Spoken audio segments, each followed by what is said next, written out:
अस्सलाम वालेकुम नाजरीन। पाकिस्तान बामुकाबला नीदरलैंड पहले ओडीआई मैच में पाकिस्तान क्रिकेट टीम के कप्तान बाबर आजम ने शानदार दुनिया का वर्ल्ड रिकॉर्ड अपने नाम कर लिया है। आइए इस वीडियो के अंदर आप दोस्तों को मुकम्मल रिपोर्ट बताने वाला हूं।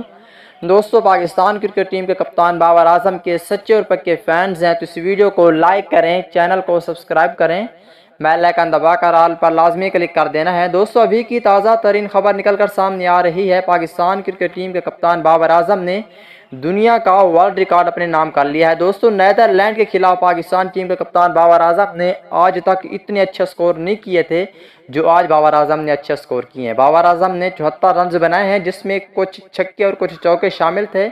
पाकिस्तान टीम की जानिब से फ़खर जमान और बाबर आजम दोनों ने शानदार सेंचुरी स्कोर की है और पाकिस्तान टीम की जानिब से बहुत ही अच्छा अहम किरदार अदा किया है। तो आप दोस्त लाजमी बताएं कि पाकिस्तान क्रिकेट टीम के कप्तान बाबर आजम के फैंस हैं आप या फ़खर जमान के, नीचे कमेंट सेक्शन में लाजमी बताएं।